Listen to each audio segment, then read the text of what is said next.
बिस्मिल्लाहिर्रहमानिर्रहीम। अस्सलामुअलैकुम। खुश रहें, आबाद रहें, जहाँ भी रहें हैप्पी रहें और हेल्दी रहें। तो मैं हूँ फ़ाइज़ा और वेलकम करती हूँ आपको चटपटे पकवान में। चटपटे पकवान में आज आप लोगों से शेयर करूँगी मैं शाही कड़ी पकोड़ा की रेसिपी। अब आप लोग पूछेंगे कि शाही कड़ी पकोड़ा क्या है, तो इसमें जो पकोड़े मैंने तैयार किए हैं वो थोड़े से डिफरेंट तरीके से बनाए हैं। जी हाँ, पकोड़े मैं चिकन से तैयार करूँगी। एक दफ़ा इस रेसिपी को आप लोगों ने लाजमी बनाकर देखना है, घर वाले आपकी तारीफ़ करते रह जाएंगे। रेसिपी बहुत ही उम्दा और लाजवाब है, तो आप लोगों ने एंड तक देखनी है।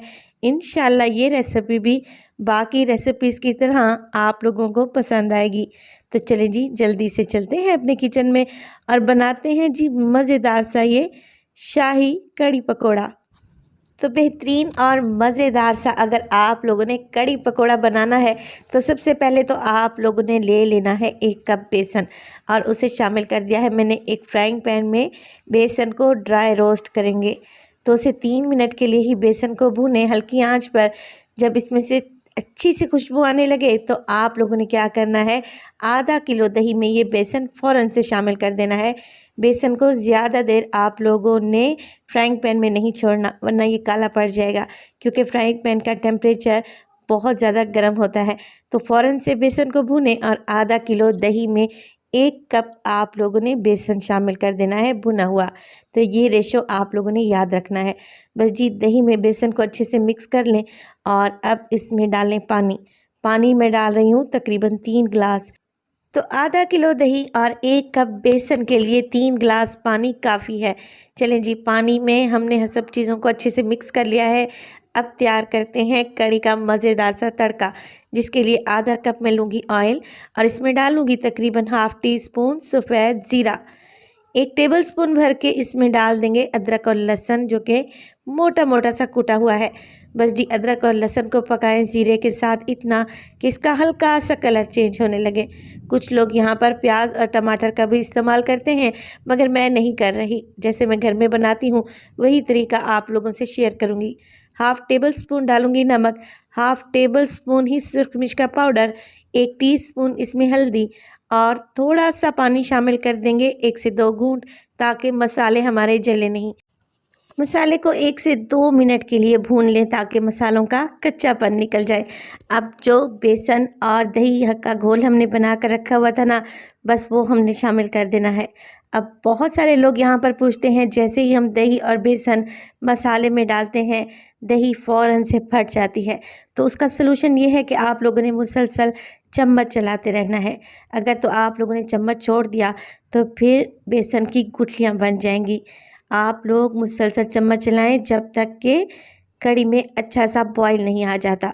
देखें, अब कड़ी का कलर चेंज हो चुका है, इसमें बॉयल आना शुरू हो चुका है।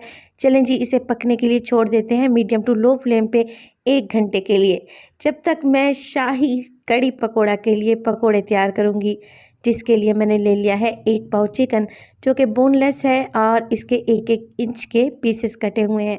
इसमें डालूँगी 1 टीस्पून अदरक और लहसुन का पेस्ट, हाफ़ टी स्पून नमक, हाफ़ टी स्पून ही मैं इसमें शामिल करूँगी सुरख मिर्च का पाउडर।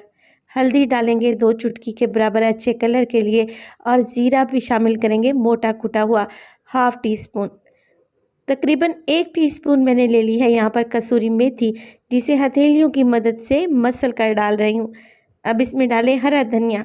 आप लोग इसमें बारीक कटी हुई हरी मिर्च का भी इस्तेमाल कर सकते हैं और बारीक कटा हुआ प्याज भी डाल सकते हैं। तो मैंने डाला है इसमें 1 कप के बराबर बेसन और अब थोड़ा थोड़ा पानी शामिल करके मैं इसका एक बैटर बना लूँगी। मगर बैटर जो हम लोगों ने बनाना है वो बहुत ज़्यादा पतला नहीं रखेंगे, क्योंकि चिकन में सारे मिर्च मसाले और बेसन को मैं घोल कर रख दूंगी। तकरीबन आधे घंटे के लिए चिकन को मैरिनेट करेंगे, तो चिकन अपना पानी छोड़ेगा, जिससे ये बैटर दोबारा से पतला हो जाएगा। लिहाजा मैंने थिक सा बैटर बना लिया है, इससे चिकन अच्छे से कोट हो गई है। कवर लगा देंगे और आधे घंटे के लिए चिकन को छोड़ देंगे। अब चलते हैं कड़ी की तरफ। कड़ी को पकते हुए तकरीबन 40 से 45 मिनट गुजर चुके हैं और मज़ीद मैंने इसमें पानी भी शामिल नहीं किया। अब यहाँ पर देखिए, क्योंकि मैं बेसन को पहले ही भून चुकी थी, तो यहाँ पर जो कड़ी का फ्लेवर आया है ना, यकीन करें बहुत ही ज़बरदस्त है। तो कढ़ी अब आहिस्ता आहिस्ता गाढ़ी होना शुरू हो गई है। इसको शिफ्ट करूँगी मैं दूसरे बर्नर पर और अब मैं पकोड़े बनाना शुरू करती हूँ। देखें, चिकन ने अपना पानी छोड़ा है और बेसन का मिक्स एकदम अपनी परफेक्ट कंसिस्टेंसी में आ गया है। अब 1 बाय 1 करके चिकन के पकोड़ों को ऑयल में शामिल करें और लो टू मीडियम फ्लेम पे आप लोगों ने जैसे नॉर्मल पकोड़े तलते हैं इसी तरीके से आपने इन्हें तल लेना है, फ्राई कर लेना है।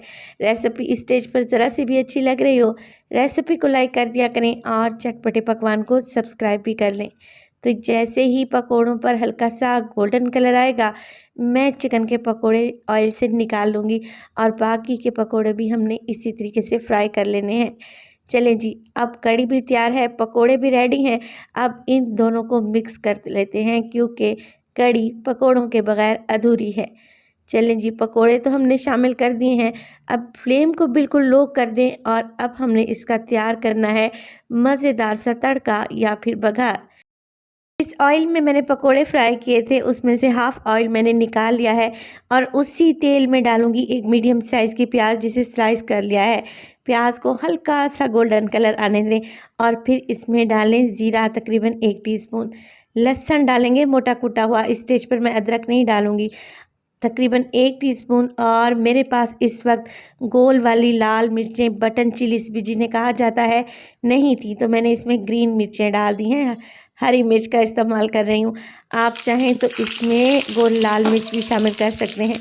तड़के को पकने देंगे। जैसे ही लहसुन का कलर चेंज हुआ, हमने सारा तड़का कढ़ी के ऊपर डाल दिया।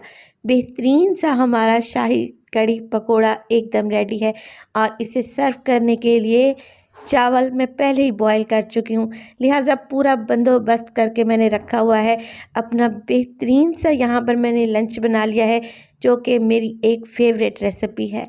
तो आप लोगों ने भी इस रेसिपी को ज़रूर ट्राई करना है।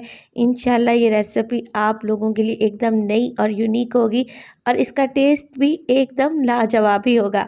रेसिपी ज़रूर ट्राई करें। रेसिपी अच्छी लगे लाइक कर दें और चटपटे पकवान को सब्सक्राइब कर लें और अपने फैमिली और फ्रेंड्स में भी शेयर किया करें। अपना बहुत सारा ख्याल रखिएगा। फ़ाइज़ा को भी अपनी दुआओं में याद रखिएगा। मुझे दीजिए इजाज़त। टिल देन, अल्लाह निगहबान।